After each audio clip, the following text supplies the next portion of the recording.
Hello everyone, आपका हमारे YouTube channel exam forum में बहुत बहुत स्वागत है। आज के इस वीडियो में हम डिस्कस करेंगे मंथली करंट अफेयर की मई महीने के। जी हाँ, इस वीडियो में हम 1 से लेकर 15 मई तक के करंट अफेयर्स कवर करेंगे और इस वीडियो का जो पीडीएफ है उसे आप डिस्क्रिप्शन बॉक्स में दिए गए लिंक से डायरेक्ट डाउनलोड कर सकते हैं। यह इस वीडियो का पार्ट 1 है, पार्ट 2 जल्द ही आ जाएगा।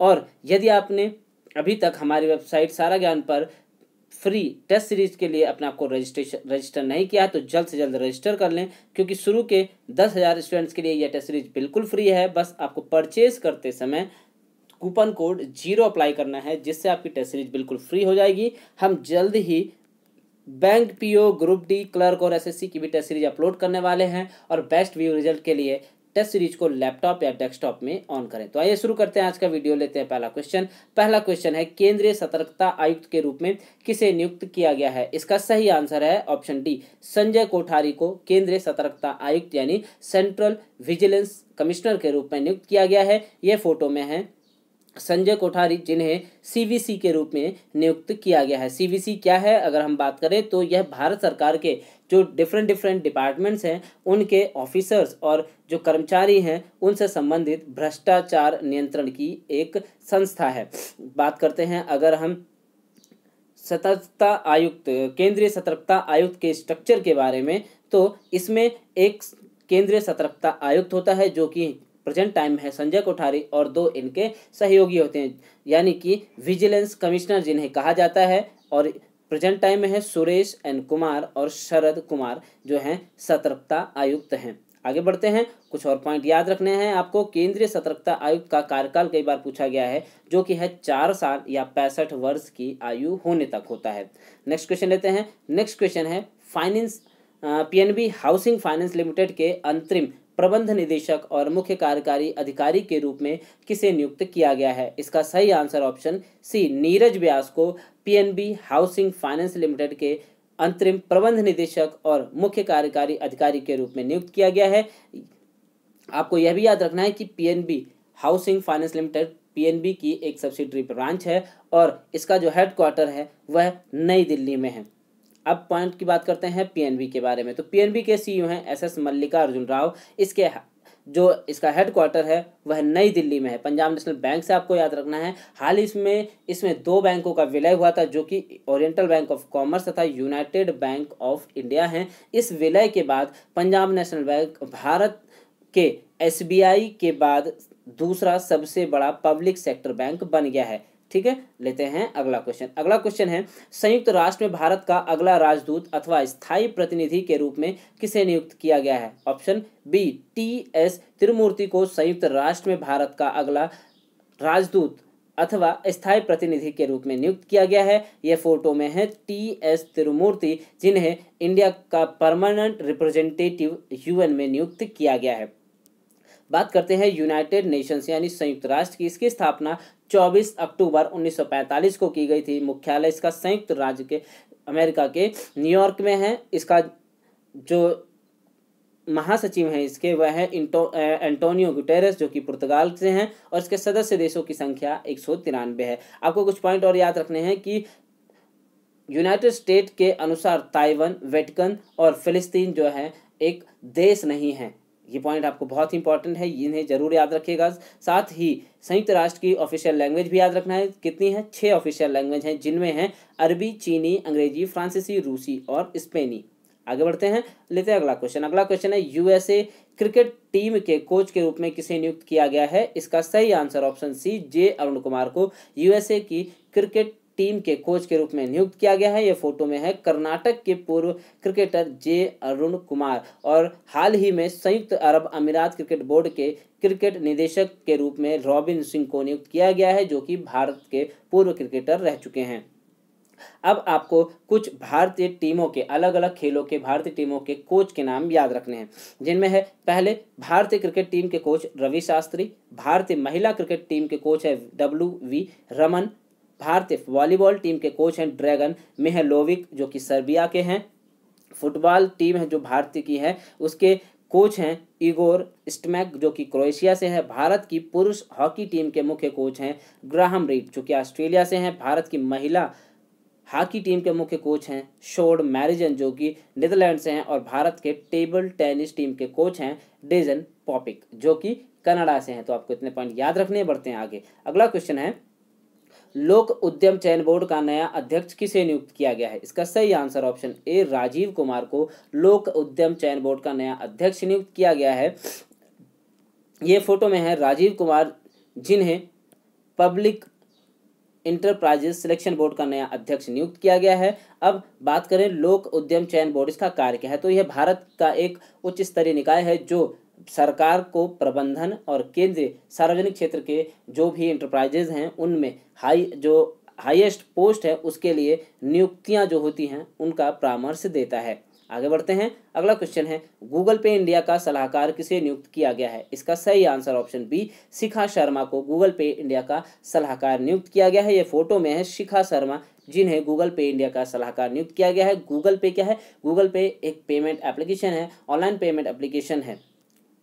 इसी प्रकार फोन पे आपको याद रखना है जो कि ऑनलाइन पेमेंट एप्लीकेशन है, और इसके सीईओ है Sameer Nigam, headquarter Bengaluru, parent organisation Flipkart, और इसके ब्रांड एम्बेसडर हैं आलिया भट्ट तथा आमिर खान। आगे बढ़ते हैं। अगला क्वेश्चन है, दीपक मित्तल को भारत के किस देश का अगला राजदूत नियुक्त किया गया है? तो इसका सही आंसर ऑप्शन ए कतर देश में भारत के अगले राजदूत के रूप में दीपक मित्तल को नियुक्त किया गया है। यह फोटो में है दीपक मित्तल, इन्हीं के साथ में पीयूष श्रीवास्तव को बहरीन में भारत के अगले राजदूत के रूप में नियुक्त किया गया है। बात करते हैं कतर की, तो कतर की राजधानी दोहा है, मुद्रा है रियाल।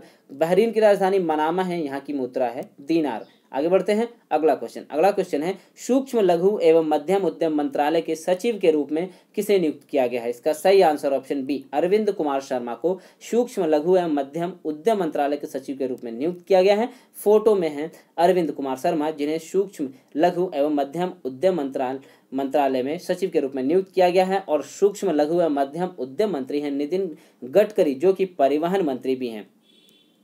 आगे बढ़ते हैं। भारत सरकार ने एमएसएमईज की हाल ही में परिभाषाओं को बदल दिया है। नई परिभाषाएं कुछ इस प्रकार है, यानी कि 1 करोड़ रुपए तक के निवेश और 5 करोड़ रुपए तक के कारोबार वाले उद्योग जो हैं सूक्ष्म उद्योगों के अंतर्गत आएंगे। 10 करोड़ रुपए के निवेश और 50 करोड़ रुपए के कारोबार वाले उद्योग जो हैं लघु उद्योग के अंतर्गत आएंगे, और 50 करोड़ रुपए के निवेश और 250 करोड़ रुपए के कारोबार वाले उद्योगों को मध्यम उद्योग के अंतर्गत रखा जाएगा। आगे बढ़ते हैं और आपको बता दें कुछ इंपॉर्टेंट सचिवों के नाम, क्योंकि ये ऐसे सचिव हैं या ऐसे डिपार्टमेंट है जहां से सचिव के नाम पूछे जाते हैं, जो कि 5 बहुत इंपॉर्टेंट हैं।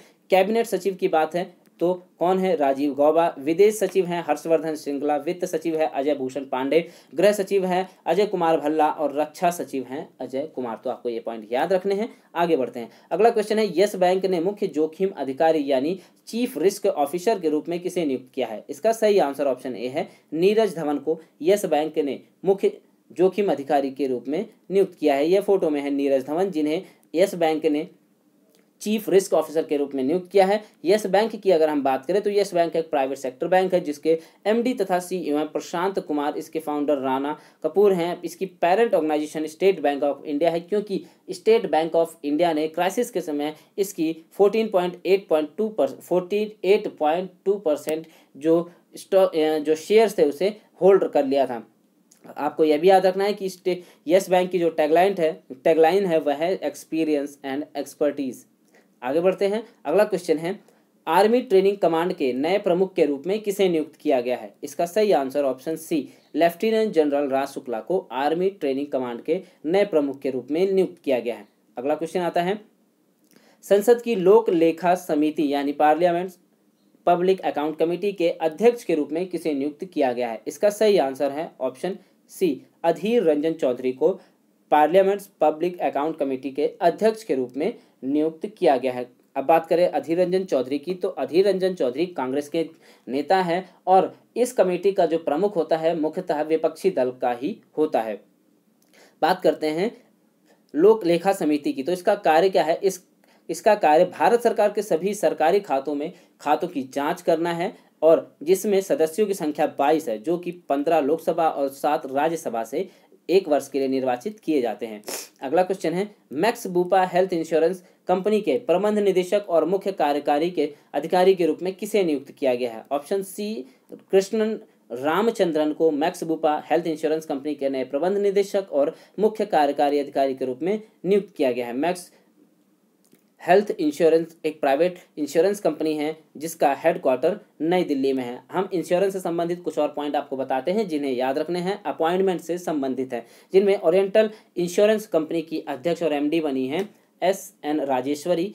पेटीएम जनरल इंश्योरेंस के एमडी तथा सीईओ विनीत अरोड़ा। पराग राजा को भारतीय एक्सा लाइफ इंश्योरेंस के एमडी तथा सीईओ के रूप में नियुक्त किया गया है। अनामिका रॉय रास्टर को इफ्को टोक्यो जनरल इंश्योरेंस की एमडी और सीईओ के रूप में नियुक्त किया गया है।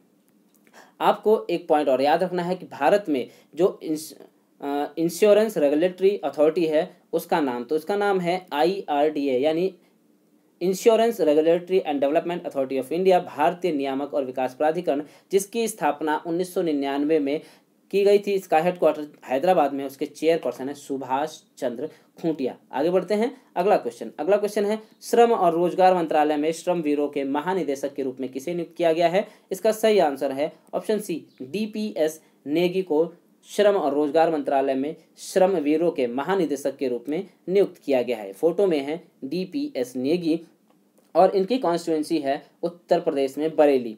श्रम और रोजगार राज्य मंत्री हैं संतोष कुमार गंगवार। आगे बढ़ते हैं। अगला क्वेश्चन है CBSE का नया अध्यक्ष किसे नियुक्त किया गया? इसका सही आंसर ऑप्शन ए मनोज आहूजा को CBSE का नया अध्यक्ष नियुक्त किया गया है। ये फोटो में है मनोज आहूजा जिन्हें CBSE का नया अध्यक्ष नियुक्त किया गया है। CBSE की बात करें तो central board of secondary education यानी केंद्रीय माध्यमिक शिक्षा बोर्ड, जिसकी स्थापना 1962 में की गई थी। उसका जो हेडक्वार्टर है वह नई दिल्ली में है।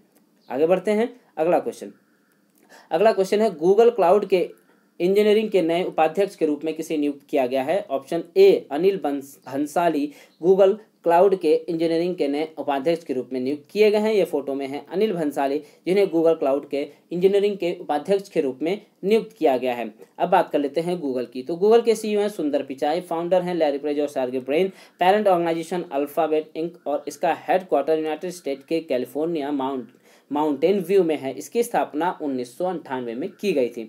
आगे बढ़ते हैं। अगला क्वेश्चन है भारतीय पुरातत्व सर्वेक्षण के नए महानिदेशक के रूप में किसे नियुक्त किया गया है? इसका सही answer option B V Vidyavati को ASI archaeological survey of India के महानिदेशक के रूप में नियुक्त किया गया है। ये फोटो में है वी विद्यावती जिन्हें आर्कियोलॉजिकल सर्वे ऑफ इंडिया के अध्यक्ष के रूप में नियुक्त किया गया है। अगर हम बात करें ASI यानी आर्कियोलॉजिकल सर्वे ऑफ इंडिया की, तो इसकी स्थापना की थी अलेक्जेंडर कनिंघम ने 1861 में और इसका मुख्यालय नई दिल्ली में है। आपको ASI और FSI में कंफ्यूज नहीं है। FSI की बात करें तो इसका है फॉरेस्ट सर्वे ऑफ इंडिया, भारतीय वन सर्वेक्षण, जिसका हेडक्वार्टर देहरादून में है। आगे बढ़ते हैं। अगला क्वेश्चन है American academy of arts and sciences के लिए अंतर्राष्ट्रीय मानद सदस्य के रूप में किसे चुना गया है? तो इसका सही आंसर ऑप्शन ए शोभना नरसिम्हन को American academy of arts and sciences के लिए अंतर्राष्ट्रीय मानद सदस्य के रूप में चुना गया है। आपको यह याद रखना है। और शोभना नरसिम्हन भारत से हैं। ये फोटो में है शोभना नरसिम्हन जो कि प्रेजेंट टाइम में Jawaharlal Nehru centre for advance scientific research की प्रोफेसर हैं। उन्हें यह पुरस्कार साइंस के क्षेत्र में विशिष्ट योगदान के लिए दिया गया है और यह पुरस्कार American academy of arts and sciences उन विद्वानों और नेताओं को दिया जाता है जिनके द्वारा विज्ञान, कला, मानविकी और सार्वजनिक क्षेत्र में से संबंधित कुछ कार्य किए गए हैं। आगे बढ़ते हैं। सड़क परिवहन और राजमार्ग मंत्रालय के सचिव का पदभार किसने संभाला है? तो इसका सही आंसर ऑप्शन ए गिरिधर अरामने ने सड़क परिवहन और राजमार्ग मंत्रालय के सचिव के रूप में कार्यभार संभाला है। ये फोटो में है गिरिधर अरामने। और बात करें अगर हम सड़क परिवहन राज्य और जहाजरानी मंत्री की तो है नितिन गडकरी ही minister of micro small and medium enterprises यानी MSME के भी मंत्री हैं। आगे बढ़ते हैं। अगला क्वेश्चन है आर्थिक मामलों के विभाग के सचिव के रूप में कार्यभार किसने संभाला है? तो इसका सही आंसर है ऑप्शन बी तरुण बजाज ने आर्थिक मामलों के विभाग के सचिव के रूप में कार्यभार संभाला है। यानी इकोनॉमिक अफेयर सेक्रेटरी के रूप में तरुण बजाज को कार्यभार संभालना। ये फोटो में है तरुण बजाज जो कि भारतीय रिजर्व बैंक यानी RBI के केंद्रीय बोर्ड के नए निदेशक भी नियुक्त किए गए हैं। आगे बढ़ते हैं अगला क्वेश्चन है मुस्तफ़ा अल कदीमी किस देश के नए प्रधानमंत्री बने हैं? इसका सही आंसर ऑप्शन बी है, इराक देश के नए प्रधानमंत्री बने हैं मुस्तफ़ा अल कदीमी। ये फोटो में है मुस्तफ़ा अल कदीमी जो कि इराक के नए प्रधानमंत्री बने हैं। इराक की अगर हम बात करें तो इसके प्रेसिडेंट है बरहाम साहले बगदाद, जो कि टिग्रिस नदी के किनारे स्थित है। इसकी राजधानी है और यहाँ की मुद्रा है दीनार। आगे बढ़ते हैं अगला क्वेश्चन है किस बॉलीवुड अभिनेत्री को भारत की यूएनईपी गुडविल एम्बेसडर सद्भावना राजदूत बनाया गया है? इसका सही आंसर ऑप्शन बी, दिया मिर्जा को भारत की यूएनईपी गुडविल एम्बेसडर यानी सद्भावना राजदूत बनाया गया है। ये फोटो में है दिया मिर्जा, जिन्हें यूएनईपी द्वारा जो है भारत की गुडविल एम्बेसडर के रूप में नियुक्त किया गया है और इनका कार्यकाल 2 साल के लिए 2022 तक के लिए बढ़ा दिया गया है। अब बात करते हैं यूएनईपी की, और एक और ऑर्गेनाइजेशन है जिससे आपको कंफ्यूज नहीं हुआ। यूएनईपी की बात करें तो यूनाइटेड नेशंस एनवायरमेंटल प्रोग्राम यानी कि संयुक्त राष्ट्र पर्यावरण कार्यक्रम, जिसका हेडक्वार्टर केन्या के नैरोबी में है। इसके हेड हैं इंगेर एंडरसन, और दूसरा जो ऑर्गेनाइजेशन आता है यूएनडीपी यानी कि यूनाइटेड नेशंस डेवलपमेंट प्रोग्राम, संयुक्त राष्ट्र का विकास कार्यक्रम, जिसका हेडक्वार्टर यूनाइटेड स्टेट के न्यूयॉर्क में है और इसके हेड है आकिम स्टैनर। अगला क्वेश्चन है अंतर्राष्ट्रीय हॉकी महासंघ ने अपने अध्यक्ष का कार्यकाल मई 2021 तक बढ़ाया है। अंतर्राष्ट्रीय हॉकी महासंघ के अध्यक्ष कौन है? इसका सही answer option B, Narendra Batra अंतर्राष्ट्रीय हॉकी महासंघ के अध्यक्ष हैं, जिनका कार्यकाल 2021 तक के लिए बढ़ाया गया है। ये फोटो में है नरेंद्र बत्रा जो कि अंतर्राष्ट्रीय हॉकी महासंघ के अध्यक्ष है, जिनका कार्यकाल 2021 तक के लिए बढ़ाया गया है। अब बात कर लेते हैं इसके अंतर्राष्ट्रीय हॉकी महासंघ के बारे में। तो इसका हेडक्वार्टर स्विट्जरलैंड के लॉसेन में है, जिसकी स्थापना 1924 में की गई थी। बात हुई है हॉकी की, तो हॉकी से संबंधित कुछ पॉइंट्स आपको याद रखने हैं। जैसे 2023 का जो मेंस हॉकी वर्ल्ड कप है, इसका आयोजन भारत के ओडिशा में किया जाएगा। 2022 के जो वुमेन्स हॉकी वर्ल्ड कप है, इसका आयोजन नेदरलैंड के स्पेन में किया जाएगा। अब हम कुछ और पॉइंट याद रखते हैं, जैसे भारत जो Indian mains national hockey team है, उसके कैप्टन है मनप्रीत सिंह, और यहाँ के जो कोच हैं वह है ग्राहम रीड जो कि ऑस्ट्रेलिया से हैं। साथ ही आपको यह भी याद रखना है कि इंडिया की वुमेन्स नेशनल हॉकी टीम के जो कैप्टन हैं वह है रानी रामपाल, और इसके जो कोच हैं वह है शोर्ड मैरिजन जो कि नेदरलैंड से हैं। नेक्स्ट पॉइंट लेते हैं अगला क्वेश्चन है हाल ही में किस भारतीय बॉक्सर को राष्ट्रीय डोपिंग रोधी एजेंसी यानी नाडा के अनुशासनात्मक पैनल में शामिल किया गया है? इसका सही आंसर ऑप्शन सी, अखिल कुमार को राष्ट्रीय डोपिंग रोधी एजेंसी नाडा के अनुशासनात्मक पैनल में शामिल किया गया है। अखिल कुमार कौन है? तो अखिल कुमार पूर्व राष्ट्रमंडल खेलों में स्वर्ण पदक जीतने वाले भारतीय मुक्केबाज हैं। ये फोटो में हैं अखिल कुमार। आपको कुछ पॉइंट और याद रखना है, जैसे कि जो नाडा यानी नेशनल एंटी डोपिंग एजेंसी राष्ट्रीय डोपिंग रोधी एजेंसी है, वह क्या है? तो भारत में जितने भी खेल होते हैं सभी प्रारूपों में यानी ठीक है, उसमें डोपिंग नियंत्रण के कार्यक्रम को बढ़ावा देने का जो कार्य करती है वह है नाडा कार्य करती है। नाडा की बात करें तो इसका मुख्यालय नई दिल्ली में है। इसके महानिदेशक हैं नवीन अग्रवाल, और नाडा के ब्रांड एम्बेसडर हैं सुनील शेट्टी। आपको इतने पॉइंट याद रखने हैं। अगला क्वेश्चन है विश्व मुक्केबाजी चैंपियनशिप 2021 की मेजबानी किस देश को सौंपी गई है? इसका सही आंसर ऑप्शन बी, सर्बिया है। यानी कि विश्व मुक्केबाजी चैंपियनशिप 2021 की मेजबानी सर्बिया देश को सौंपी गई है। अब बात करते हैं इसके बारे में। तो जो पुरुष मुक्केबाजी चैंपियनशिप 2021 की मेजबानी भारत को मिली थी, वह भारत से अब सर्बिया को दे दी गई है, क्योंकि इस आयोजन के लिए लगभग 4 मिलियन अमेरिकी डॉलर का भुगतान पिछले 2 दिसंबर तक किया जाना था, जो कि भारत नहीं कर पाया, और इसके लिए भारत को रद्दीकरण शुल्क के रूप में $500 भी चुकाने पड़े।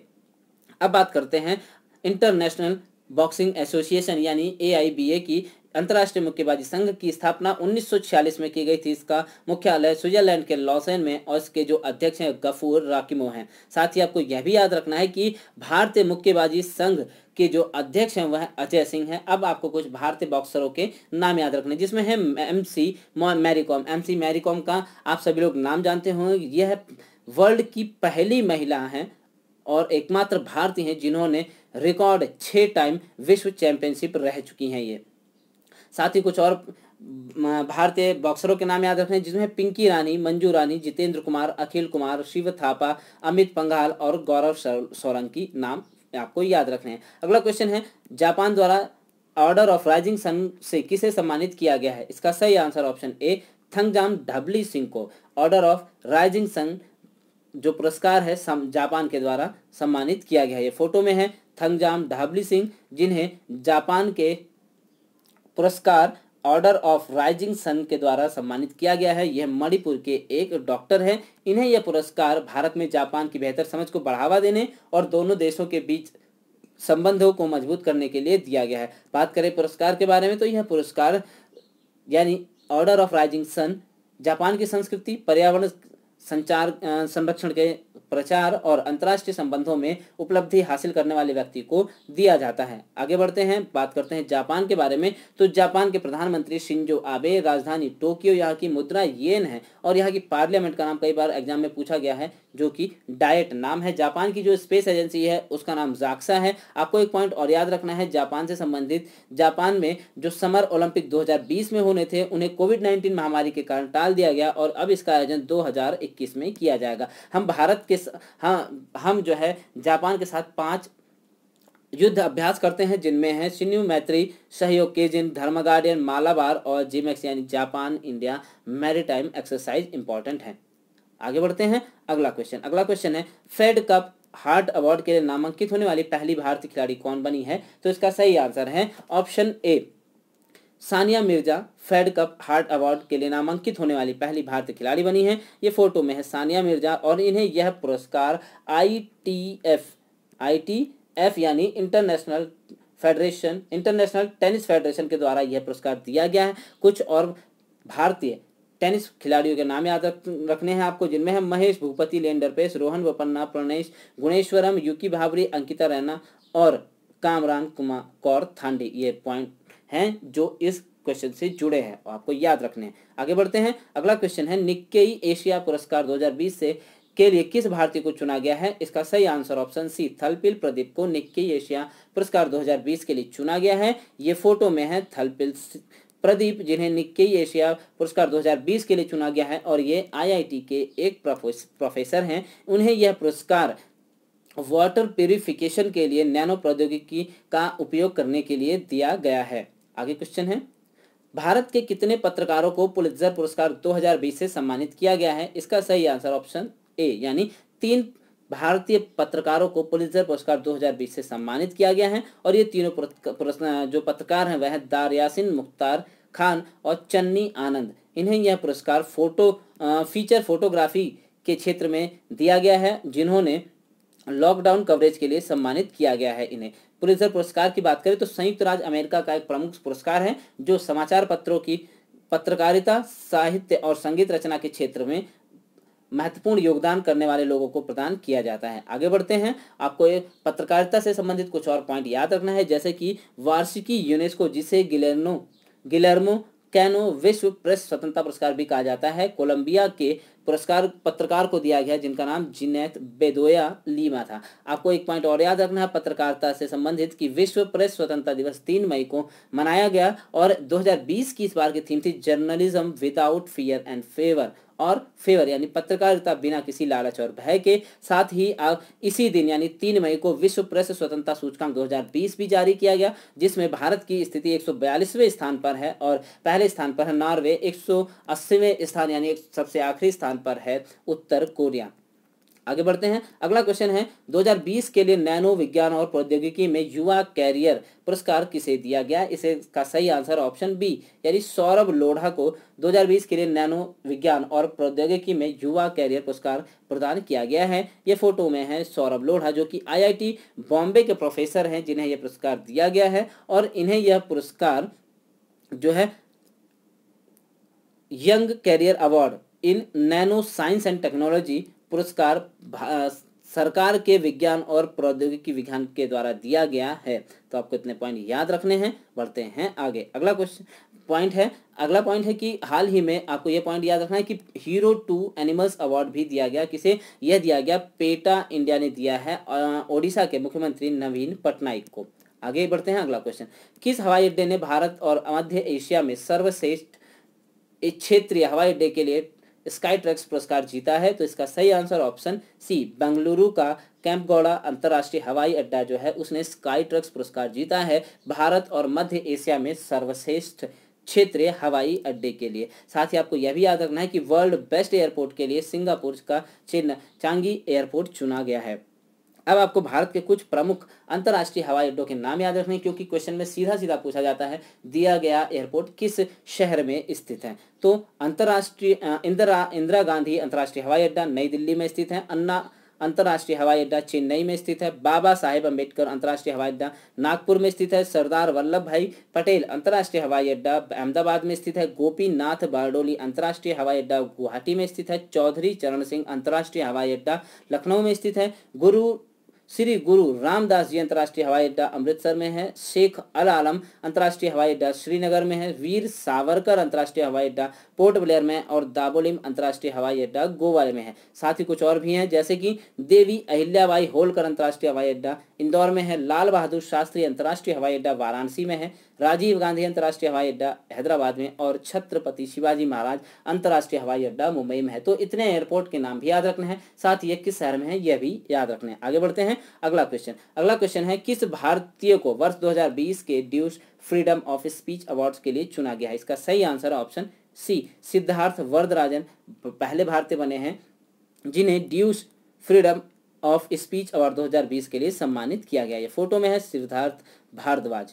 आगे बढ़ते हैं। अगला क्वेश्चन है पीटर्सबर्ग क्लाइमेट डायलॉग के 11वें सत्र संवाद को किस देश के द्वारा आयोजित किया गया है? तो इसका सही आंसर है ऑप्शन बी, यानी जर्मनी देश के द्वारा पीटर्सबर्ग क्लाइमेट डायलॉग के 11वें सत्र संवाद को जो है आयोजित किया गया है। और इस संवाद में केंद्रीय पर्यावरण वन और जलवायु परिवर्तन मंत्री प्रकाश जावड़ेकर ने भारत का प्रतिनिधित्व किया है। अगला क्वेश्चन है किस बैंक ने विकास अभय योजना शुरू की है? तो इसका सही आंसर है ऑप्शन बी, कर्नाटक विकास ग्रामीण बैंक ने विकास अभय ऋण योजना को शुरू किया है। इस ऋण योजना का कार्य मुख्य उद्देश्य जो है कहें तो एमएसएमईज के उधारकर्ताओं को राहत देने के लिए इस योजना को शुरू किया गया है। कर्नाटक विकास ग्रामीण बैंक का मुख्यालय जो है कर्नाटक के धारवाड़ में है। इसके अध्यक्ष है पी गोपी कृष्ण, जबकि कर्नाटक बैंक का जो हेडक्वार्टर वह मैंगलोर में है और उसके सीईओ हैं महाबलेश्वर एमएस। आगे बढ़ते हैं। अगला क्वेश्चन, किस राज्य के काले चावल ने भौगोलिक संकेत जीआई टैग का दर्जा प्राप्त किया है? तो इसका सही आंसर है ऑप्शन सी, मणिपुर राज्य के काले चावल ने जीआई टैग का दर्जा प्राप्त किया है और इस चावल को चाक हाउ के नाम से भी जाना जाता है। आगे बढ़ते हैं, कुछ और जीआई टैग की बात कर लेते हैं। तो उत्तर प्रदेश के गोरखपुर के टेराकोटा मूर्ति को जीआई टैग प्रदान किया गया है। साथ ही आपको यह भी याद रखना है कि तमिलनाडु के कोविलपट्टी की कदलाई मित्तई को जीआई टैग प्रदान किया गया है और कश्मीरी केसर को जीआई टैग दिया गया है जो कि जम्मू कश्मीर से है। आगे बढ़ते हैं। अगला क्वेश्चन है नासा के पहले मंगल हेलीकॉप्टर के लिए चुना जाने वाला नाम क्या है? तो इसका सही आंसर ऑप्शन सी है, इनग्यूनिटी नासा के पहले मंगल हेलीकॉप्टर के लिए चुना जाने वाला नाम है। और यह नाम किसके द्वारा दिया गया है? तो यह नाम जो है भारतीय मूल की 17 वर्षीय छात्रा वनिजा रूपानी के द्वारा दिया गया है, जो नासा की एक प्रतियोगिता थी, निबंध प्रतियोगिता, जिसमें नेम द रोवर प्रतियोगिता में इन्होंने इस नाम को सुझाया था और नासा ने यह नाम स्वीकार किया है। नासा क्या है? नासा अमेरिका की स्पेस एजेंसी है जिसकी फुल फॉर्म है national aeronautics and space administration, जिसका मुख्यालय वॉशिंगटन डीसी में है। आगे बढ़ते हैं।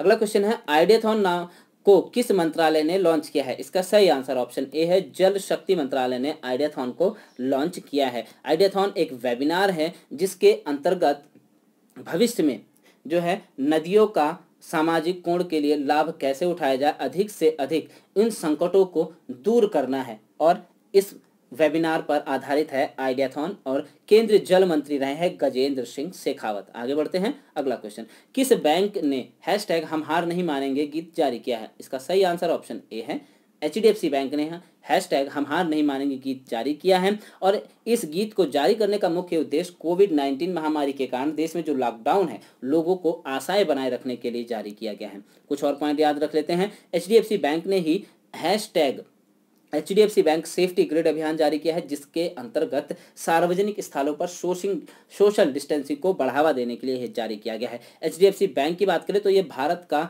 सबसे बड़ा प्राइवेट सेक्टर बैंक है जिसका मुख्यालय महाराष्ट्र के मुंबई में है और इसके सीईओ हैं आदित्य पुरी। भारत का पब्लिक सेक्टर का सबसे बड़ा बैंक है एसबीआई और दूसरे नंबर पर है पीएनबी यानी पंजाब नेशनल बैंक। अगला क्वेश्चन है, स्विमिंग विश्व चैंपियनशिप 2022 किस शहर में आयोजित किया जाएगा? तो इसका सही आंसर ऑप्शन सी, फुकुओका में स्विमिंग विश्व चैंपियनशिप 2022 का आयोजन किया जाएगा। वर्ल्ड स्विमिंग चैंपियनशिप बात कर लेते हैं इसके बारे में। तो 2021 में जो यह आयोजन होना था वर्ल्ड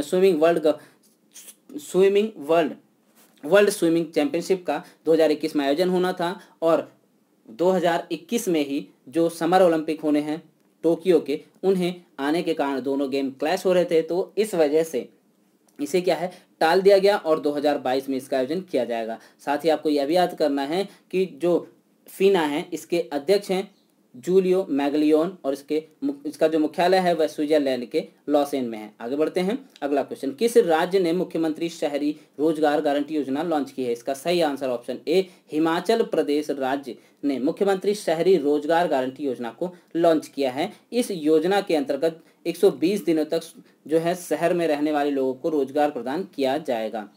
आगे की बात कर लेते हैं, तो हिमाचल प्रदेश से जुड़े कुछ पॉइंट और ले लीजिएगा। तो हिमाचल प्रदेश सरकार ने ई संजीवनी ओपीडी जो ओपीडी है उसकी शुरुआत की है, एक्टिव केस फाइंडिंग कैंपेन को शुरू किया है और हिमाचल प्रदेश की बात करें तो यहाँ के मुख्यमंत्री जयराम ठाकुर हैं, बंडारू दत्तात्रेय यहाँ के राज्यपाल। यहाँ की 2 राजधानी हैं, शिमला ग्रीष्मकालीन और शीतकालीन राजधानी धर्मशाला है। साथ ही आपको यह भी याद रखना है कि केंद्रीय आलू अनुसंधान संस्थान शिमला में स्थित है। अगला क्वेश्चन है, किस राज्य सरकार ने निगाह योजना शुरू की है? इसका सही answer option B, Himachal Pradesh सरकार ने निगाह योजना की शुरुआत की है। इसका मुख्य उद्देश्य क्या है? तो इसका मुख्य उद्देश्य है क्वारंटीन किए गए लोगों को सोशल डिस्टेंसिंग घर में कैसे बनाए रखें। स्वास्थ्य और आंगनबाड़ी कार्यकर्ताओं के द्वारा तैनाती की गई ताकि उन्हें उनके घर घर जाकर इसके बारे में जागरूकता फैलाई जाए। आगे बढ़ते हैं, अगला क्वेश्चन, किस राज्य ने मुख्यमंत्री युवा योगा योग योजना की शुरुआत की है? तो इसका सही आंसर ऑप्शन सी, त्रिपुरा राज्य ने मुख्यमंत्री युवा योगा योग योजना की शुरुआत की है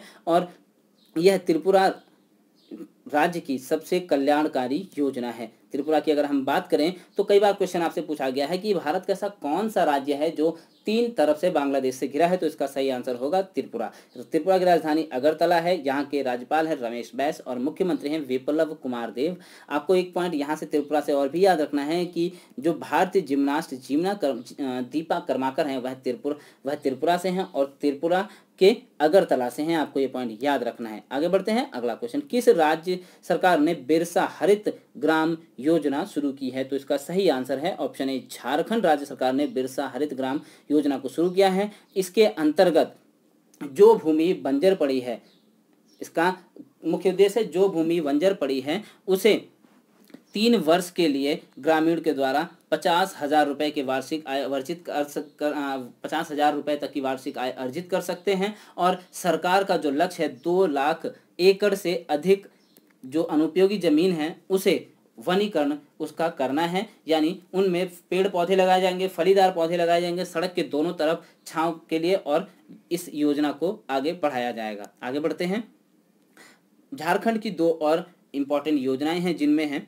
नीलांबर पीतांबर जल समृद्धि योजना, यानी कि योजना का उद्देश्य कृषि जल भंडारण इकाइयां बनाना है। दूसरा है पोतो हो खेल विकास योजना जिसके अंतर्गत राज्य भर में खेल मैदानों को विकसित किया जाएगा। और झारखंड सरकार ने पान मसाला के 11 ब्रांडों पर 1 साल का प्रतिबंध लगाने का भी फैसला किया है। आगे बढ़ते हैं, अब आपको याद रखना है झारखंड से कुछ इंपॉर्टेंट पॉइंट। तो झारखंड के मुख्यमंत्री हेमंत सोरेन हैं, यहाँ के राज्यपाल हैं द्रौपदी मुर्मू और यहाँ की राजधानी रांची है। आगे बढ़ते हैं, अगला क्वेश्चन है, किस राज्य सरकार ने मातृ स्मृति योजना को शुरू किया है? तो इसका सही आंसर है ऑप्शन डी, पश्चिम बंगाल राज्य सरकार ने मातृ स्मृति योजना को शुरू किया है। इस योजना का जो मुख्य कार्य है वह 6 जिलों में कम से कम 50,000 एकड़ भूमि जो कि बंजर पड़ी है, वहां प्राकृतिक रूप से कोई पैदावार नहीं हो रही है और ना ही किसान उस पर कोई खेती कर रहे हैं, तो उस जमीन का इस्तेमाल बागवानी और मछली पालन करने के लिए किया जाएगा, जिससे लोगों की जो आय होगी वह बढ़ेगी। आगे बढ़ते हैं, अगला क्वेश्चन है, किस राज्य सरकार ने लोगों की प्रतिरक्षा प्रणाली कोविड-19 रोग से लड़ने के लिए जीवन अमृत योजना की शुरुआत की है? तो इसका सही आंसर है ऑप्शन ए, मध्य प्रदेश राज्य सरकार ने जीवन अमृत योजना की शुरुआत की है। कोविड-19 से लड़ने के लिए, शरीर की बीमारियों से लड़ने के लिए, शरीर को मजबूत बनाने के लिए एक तरह का यह काढ़ा वितरित करेंगी। ठीक है, आगे बढ़ते हैं। साथ ही आपको यह भी याद रखना है, मध्य प्रदेश से जुड़े कुछ और पॉइंट याद रख लीजिएगा। जैसे जीवन शक्ति योजना शुरू की गई है, इसी से मिलता जुलता नाम है, जो कि शहरी क्षेत्रों में महिलाओं को घर पर उनके द्वारा बनाए गए प्रत्येक मास के लिए 11 रुपये दिए जाएंगे। साथ ही आपको यह भी याद रखना है कि FIR आपके द्वारा योजना शुरू करने वाला मध्य प्रदेश भारत का पहला राज्य बना है। FIR की फुल फॉर्म क्या होती है? यह है फर्स्ट इंफॉर्मेशन रिपोर्ट। साथ ही लेते हैं अगला क्वेश्चन। अगला क्वेश्चन आता है, यूरोप में कोरोना वायरस फ्री होने वाला पहला देश कौन बना है? तो इसका सही answer option D, Slovenia Europe में कोरोना वायरस फ्री होने वाला पहला देश बना है। कोरोना वायरस के बारे में बात करें तो कोरोना वायरस के यहाँ पर 14 से 64 मामले आए थे, जिसमें 103 की मौत हो चुकी थी और बाकी सभी लोग सही हो गए। अब बात करें स्लोवेनिया की, तो स्लोवेनिया की राजधानी है लुब्लियाना और इसके प्रधानमंत्री हैं जनाजा। साथ ही यहाँ की मुद्रा भी याद रखनी है, यूरो। आपको कंफ्यूज नहीं होना है स्लोवेनिया और स्लोवाकिया में। स्लोवाकिया की राजधानी ब्रातिस्लावा है और यहाँ के जो प्रेसिडेंट हैं वह हैं जुजाना कोपुतोवा और यहाँ की करेंसी है यूरो। आगे बढ़ते हैं और लेते हैं अगला क्वेश्चन। अगला क्वेश्चन है, किस सोशल मीडिया ने अपने कर्मचारियों को घर से हमेशा के लिए काम करने के लिए आधिकारिक बना दिया है? तो इसका सही आंसर है ऑप्शन बी, यानी ट्विटर ने जो है अपने कर्मचारियों को घर से हमेशा के लिए काम करने के लिए आधिकारिक बना दिया है और इसके CEO हैं जैक डॉर्से। आपको याद रखना है। आगे बढ़ते हैं। अगला क्वेश्चन है, भारत ने कोकिंग कोल खरीदने के लिए किस देश के साथ समझौता किया है? इसका सही आंसर ऑप्शन बी, यानी रूस के साथ भारत ने कोकिंग कोल खरीदने के लिए समझौता किया है। बात करते हैं किस कंपनी ने रूस के साथ ये समझौता किया है? तो कोल इंडिया ने किया, यानी कोल इंडिया का मुख्यालय है कोलकाता में। इसके CEO हैं अनिल कुमार झा। आपको कुछ और पॉइंट याद रखने हैं रूस से संबंधित। तो 2020 के अंत तक रूस आर्कटिक जलवायु की निगरानी करने के लिए अपना पहला आर्कटिक M उपग्रह लॉन्च करेगा। रूस के राष्ट्रपति व्लादिमीर पुतिन, राजधानी मॉस्को, यहाँ की मुद्रा रूबल है, यहाँ की स्पेस एजेंसी रॉसकॉस्मोस है और यहाँ की पार्लियामेंट का नाम है डूमा। तो आपको इतने पॉइंट याद रखने हैं। आगे बढ़ते हैं। अगला क्वेश्चन है, कोरोना वायरस संकट के बीच हिंद महासागर में स्थित देशों की सहायता के लिए भारत ने किस मिशन को शुरू किया है? तो इसका सही आंसर है ऑप्शन बी, मिशन सागर को भारत ने कोरोना वायरस संकट के लिए हिंद महासागर में स्थित देशों की सहायता के लिए शुरू किया है। इस मिशन की अगर हम बात करें तो इस मिशन के तहत जो भारतीय नौसेना का जहाज INS केसरी है उसकी तैनाती की गई है और इसमें 2 मेडिकल टीमें रखी गई हैं खाद्य वस्तुओं के साथ, जिनमें दवाइयाँ भी हैं। दवाइयों में HCQ हाइड्रोक्लोरोक्विनिन जो मेडिसिन है उससे भी संबंधित दवाई रखी गई है, कुछ आयुर्वेदिक दवाइयाँ रखी गई हैं और इन्हें लेकर यह जहाज हिंद महासागर के 5 द्वीपों, जिनमें मालदीव, मॉरिशस, सेशल्स, मेडागास्कर और कोमोरोस के लिए रवाना किया गया है। साथ ही आपको यह भी याद रखना है, जो मालदीव है वह एशिया महाद्वीप का देश है, बाकी के जो देश हैं चारों वह अफ्रीका महाद्वीप के अंतर्गत आते हैं। अब हम इन देशों के कैपिटल, करेंसी और प्रेसिडेंट की बात कर लेते हैं। तो पहले बात करते हैं मालदीव की। मालदीव की कैपिटल है माले, करेंसी रुपया और यहाँ के प्रेसिडेंट है इब्राहिम मोहम्मद सोलेह। नेक्स्ट बात करते हैं मॉरिशस की। तो मॉरिशस की कैपिटल है पोर्ट लुइस, यहाँ की करेंसी है मॉरिशियन रुपीस और प्राइम मिनिस्टर है प्रविंद जुगनाथ। नेक्स्ट पॉइंट है सेशल्स की बात करें तो कैपिटल है विक्टोरिया, यहाँ की जो करेंसी है सेल्सियस रुपीस है और यहाँ के प्रेसिडेंट हैं डैनी फेयोर। अगला है मेडागास्कर। तो मेडागास्कर की राजधानी है अंतानारियो और यहाँ की जो मुद्रा है वह एरियरी है। और बात करते हैं कोमोरोस की, तो यहाँ की कैपिटल मोरोनी है और करेंसी है कोमोरियन फ्रैंक। आपको इतने पॉइंट याद रखने हैं। लेते हैं अगला क्वेश्चन है, किस संस्थान ने कोविड-19 के लिए पहला स्वदेशी एलिसा टेस्ट किट परीक्षण जो है विकसित किया है? तो इसका सही आंसर है ऑप्शन बी, यानी कि नेशनल इंस्टीट्यूट ऑफ वायरोलॉजी ने जो है कोविड-19 के लिए पहला स्वदेशी एलिसा किट परीक्षण तैयार किया है। आगे बढ़ते हैं। अगला क्वेश्चन है, केंद्रीय रक्षा मंत्रालय ने 37 हवाई क्षेत्रों के आधुनिकीकरण के लिए किस कंपनी के साथ अनुबंध किया है? इसका सही आंसर है ऑप्शन ए, टाटा पावर के साथ जो है केंद्रीय रक्षा मंत्रालय ने 37 हवाई क्षेत्रों के आधुनिकीकरण के लिए अनुबंध किया है। और इसमें क्या है, इसके अंतर्गत भारतीय वायुसेना के जो हवाई अड्डे हैं उन्हें अपग्रेड करने का कार्य किया जाएगा। आगे बढ़ते हैं। अगला क्वेश्चन है, किस बीमा कंपनी ने आरोग्य संजीवनी स्वास्थ्य पॉलिसी लॉन्च की है? इसका सही आंसर ऑप्शन सी है, यानी एसबीआई जनरल इंश्योरेंस कंपनी ने आरोग्य संजीवनी स्वास्थ्य बीमा पॉलिसी को लॉन्च किया है। अगला क्वेश्चन है, किस मंत्रालय ने चैंपियन पोर्टल को लॉन्च किया है? तो इसका सही आंसर ऑप्शन सी है, एमएसएमई ने चैंपियंस पोर्टल को लॉन्च किया है। चैंपियंस की फुल फॉर्म की अगर हम बात करें तो creation and harmonious application of modern process for increasing the output and national strength. आपको इतनी बड़ी फुल फॉर्म याद करने की जरूरत नहीं है, लेकिन याद कर सकते तो याद जरूर करिएगा। अब बात करते हैं इस पोर्टल के बारे में। तो इस पोर्टल का मुख्य कार्य जो है वह छोटे छोटे उद्योगों को राष्ट्रीय और वैश्विक स्तर पर सक्षम बनाने के लिए जो अनुप्रयोग हैं उनके बारे में तकनीकी देना है। आगे बढ़ते हैं। अगला क्वेश्चन, किस देश ने रविंद्रनाथ टैगोर की 159वीं वर्षगांठ के उपलक्ष्य में तेल अवीव शहर की सड़क का नाम टैगोर स्ट्रीट रखा है? इसका सही आंसर ऑप्शन ए है, इजराइल देश ने रविंद्रनाथ टैगोर की 159वीं वर्षगांठ के उपलक्ष्य में तेल अवीव शहर की सड़क का नाम टैगोर स्ट्रीट रखा है। और बात करें अगर रविंद्रनाथ टैगोर की जो जन्म तिथि होती है वह कब होती है? तो यह होती है 8 मई को प्रत्येक वर्ष, और यह इस बार 159वीं थी। बात करते हैं इनके बारे में, रविन्द्रनाथ टैगोर के बारे में। तो 1913 में रविन्द्रनाथ टैगोर को नोबेल पुरस्कार दिया गया, जो कि पहले भारतीय थे जो ये पुरस्कार जीते हैं। साथ ही साथ वे एशिया के प्रथम नोबेल पुरस्कार सम्मानित व्यक्ति भी थे। साथ ही आपको यह भी पॉइंट याद रखना है कि रविन्द्रनाथ टैगोर के द्वारा या रविन्द्रनाथ टैगोर ऐसे पहले व्यक्ति हैं जिनके द्वारा लिखी गई रचनाएं दो देशों के राष्ट्रीय गान हैं। जैसे इनकी जो रचनाएं हैं, भारत के लिए भारत का राष्ट्रगान यानी जन गण मन, और बांग्लादेश का राष्ट्रीय गान है अमर सोनार बांग्ला। इन्हीं की रचनाएं हैं जिन्हें आपको याद रखना है। आगे बढ़ते हैं और कुछ पॉइंट और याद रखने हैं। अब आपको याद रखना है इजराइल के बारे में। तो इजराइल के प्रधानमंत्री बेंजामिन नेतन्याहू है, राजधानी यहाँ की यरूशलेम, मुद्रा इजरायली नई शेकेल है, और ये इजराइल जो है दुनिया का एकमात्र यहूदी देश है। साथ ही आपको यह भी याद रखना है कि यहूदियों के धार्मिक स्थल को मंदिर व प्रार्थना स्थल को सिनेगॉग कहा जाता है। इसी प्रकार आपको यह भी याद रखना है, हिंदुओं के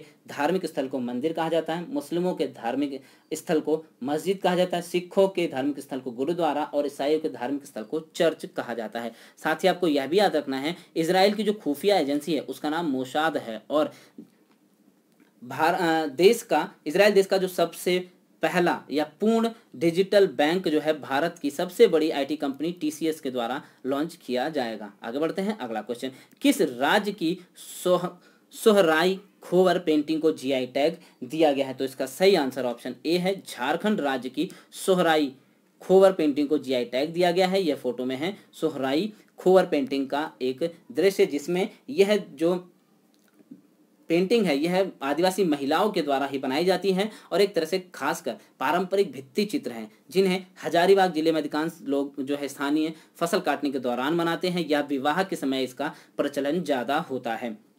आगे बात कर लेते हैं इसके बारे में। तो इस जो पेंटिंग है इसका इस्तेमाल करने के लिए, इसे बनाने के लिए वहाँ की प्राकृतिक मिट्टी का उपयोग किया जाता है। साथ ही आपको एक पॉइंट और याद रखना है कि तेलंगाना के तेलिया रुमाल को भी जीआई टैग दिया गया है। तेलिया रुमाल की अगर हम बात करें तो इसे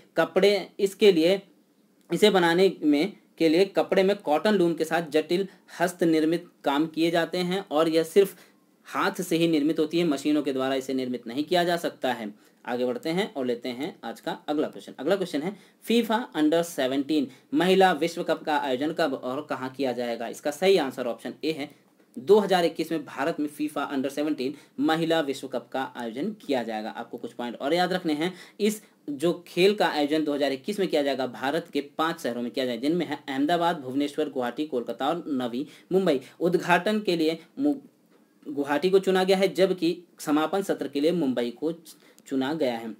अब जो है फीफा की जो अंतर्राष्ट्रीय संगठन है फीफा, इसके बारे में भी आपको याद रखना है। इसकी फुल फॉर्म है federation international D football association, जिसकी स्थापना 1904 में की गई थी। प्रेसिडेंट गियानी इन्फेंटिनो, इसका हेडक्वार्टर्स स्विट्जरलैंड के ज्यूरिक में है, और फीफा वर्ल्ड कप 2022 का जो आयोजन है वह कतर में किया जाएगा। साथ ही फीफा वर्ल्ड कप 2026 का आयोजन संयुक्त रूप से कनाडा, मैक्सिको और यूनाइटेड स्टेट में किया जाएगा। अब कुछ ऐसे आयोजन, ऐसे खेल प्रतियोगिताओं के आयोजन जिन्हें आपको याद रखने हैं, जिनमें हैं 2020 में जो आयोजन होना था उसे कोविड-19 के कारण टाल दिया गया, स्विमिंग विश्व चैंपियनशिप को, और इसका आयोजन अब 2022 में किया जाएगा फुकुओका जापान में। साथ ही आपको यह भी याद रखना है कि 2020 के जो समर ओलंपिक थे इन्हें भी कोविड-19 के कारण टाल दिया गया है। अब इनका आयोजन 2021 में टोक्यो में किया जाएगा। 2021 के जो वर्ल्ड गेम्स थे उन्हें अब 2022 में अमेरिका के बर्मिंघम में आयोजित किया जाएगा। 2020 के बैडमिंटन वर्ल्ड चैंपियंस का आयोजन स्पेन में किया जाएगा 2021 में। 2021 के पुरुषों की विश्व मुक्केबाजी चैंपियनशिप जो है सर्बिया में आयोजित की जाएगी। 2022 के जो कॉमनवेल्थ गेम्स हैं उनका आयोजन यूनाइटेड किंगडम के बर्मिंघम में किया जाएगा। 2022 के विंटर ओलंपिक का आयोजन चाइना के बीजिंग में किया जाएगा और 2022 के ही एशियन गेम्स का आयोजन चाइना के हांगझाओ में किया जाएगा। 2022 का फीफा वर्ल्ड कप का आयोजन कतर में किया जाएगा। 2023 का क्रिकेट वर्ल्ड कप भारत में आयोजित किया जाएगा। 2023 का ही मेंस हॉकी वर्ल्ड कप जो है भारत के उड़ीसा में आयोजित किया जाएगा। 2023 का रग्बी वर्ल्ड कप फ्रांस में आयोजित किया जाएगा और 2023 का बास्केटबॉल वर्ल्ड कप जो है संयुक्त रूप से फिलीपींस, जापान और इंडोनेशिया में किया जाएगा। यहाँ से इतने पॉइंट याद रखने हैं। आगे बढ़ते हैं। अगला क्वेश्चन है, किस देश ने FIDE-Chess.com ऑनलाइन नेशंस कप को जीता है? इसका सही आंसर ऑप्शन ए, चाइना ने जो है FIDE-Chess.com ऑनलाइन नेशंस कप को जीता है। यह पहली बार प्रतियोगिता कराई गई जिसमें भारत का स्थान जो है 5वां रहा है। बात करते हैं चेस के बारे में, तो चेस की जो अंतर्राष्ट्रीय ऑर्गेनाइजेशन है उसका नाम है इंटरनेशनल चेस फेडरेशन, जिसका हेडक्वार्टर स्विट्जरलैंड के लॉजेन में है। इसके प्रेसिडेंट हैं अकार्डी ड्वारकोविच और इसकी स्थापना 1924 में की गई थी। आगे बढ़ते हैं, इससे जुड़े कुछ और पॉइंट रखते हैं। जैसे जिस प्रकार से अंतर्राष्ट्रीय संस्था है उसी प्रकार एक नेशनल संगठन है भारत का शतरंज के लिए, जिसका नाम है ऑल इंडिया चेस फेडरेशन यानी अखिल भारतीय शतरंज महासंघ, जिसका जो हेडक्वार्टर है चेन्नई में है और इसके जो प्रेसिडेंट है अजय एच पटेल है। शतरंज खिलाड़ी विश्वनाथ आनंद को वर्ल्ड वाइड फंड इंडिया का एम्बेसडर भी नियुक्त किया गया है। अब आपको कुछ भारतीय शतरंज खिलाड़ियों के नाम याद रखने हैं, जिनमें है विश्वनाथन आनंद, आर प्रागनंदा, डी गुकेश, हम्पी कोनेरू, हरिका द्रोणावल्ली और तानिया सचदेवा इंपॉर्टेंट है। आगे बढ़ते हैं। अगला क्वेश्चन है, किस शहर में फ्री होम डिलीवरी के लिए डिजिटल भुगतान करना अनिवार्य किया है? इसका सही आंसर ऑप्शन बी, अहमदाबाद शहर में फ्री होम डिलीवरी के लिए डिजिटल भुगतान करना अनिवार्य कर दिया गया है। अब यह क्यों किया गया है? तो राज्य सरकार द्वारा यह कदम करेंसी नोट के माध्यम से फैलने वाले कोविड-19 रोग जो है उसकी रोकथाम के लिए उठाया गया है। साथ ही आपको यह भी याद रखना है, गुजरात के मुख्यमंत्री विजय रूपाणी, आचार्य देवव्रत यहाँ के राज्यपाल, गांधीनगर यहाँ की राजधानी है। गुजरात से जुड़े कुछ और इंपॉर्टेंट पॉइंट्स आपको बहुत ही इंपॉर्टेंट है याद रखने हैं, जैसे सरदार सरोवर बांध नर्मदा नदी पर बना है और ये कहाँ पर? गुजरात में। कई बार क्वेश्चन पूछा गया है। आपसे यह भी क्वेश्चन पूछा जा सकता है कि हाल ही में दुनिया का सबसे बड़ा जो क्रिकेट स्टेडियम है कौन है? तो वह है मोटेरा स्टेडियम, जिसका नाम सरदार पटेल स्टेडियम रखा गया है, जो कि गुजरात के अहमदाबाद में स्थित है। नेक्स्ट पॉइंट आता है आपका यहाँ से कि स्टैचू ऑफ यूनिटी नर्मदा जिले पर स्थित है, जो कि दुनिया की सबसे बड़ी प्रतिमा है। कमेंट बॉक्स में कमेंट करके बताना है कि इसके जो रचनाकार हैं वह कौन है और इसकी हाइट क्या है। ठीक है। गुजरात से जुड़े कुछ और पॉइंट, जैसे भारत का पहला रेलवे विश्वविद्यालय गुजरात के वडोदरा में, भारत का पहला समुद्री संग्रहालय गुजरात के लोथल में, भारत का पहला डायनासोर म्यूजियम व पार्क गुजरात के महिसागर जिले के बालासिनोर कस्बे के रेनोली गांव में बनाया गया है। तो आपको इतने पॉइंट याद रखने हैं गुजरात से जुड़े। अगला क्वेश्चन है, हाल ही में कौन सा राज्य फसलों की खेती को विनियमित करने वाला भारत का पहला राज्य बना है? तो इसका जो सही आंसर आ जाता है,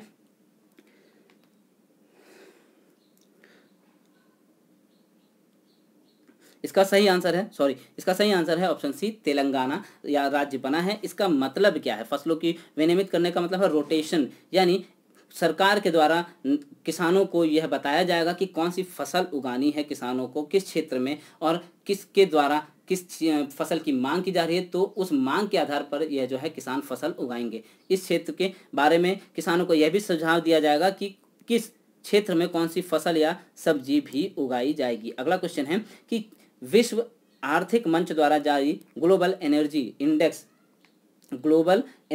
इंडेक्स में भारत का स्थान क्या है? तो इसका सही आंसर है ऑप्शन ए, यानी 74वां स्थान विश्व आर्थिक मंच यानी मंच द्वारा जारी गई ग्लोबल एनर्जी ट्रांजिशन इंडेक्स में भारत का स्थान है। अब आपको इसके बारे में बताते हैं कि यह इंडेक्स क्या बताता है। तो यह इंडेक्स एक तुलनात्मक अध्ययन बताता है, जिसके बारे में आपको यह भी याद रखना है कि पर्यावरण में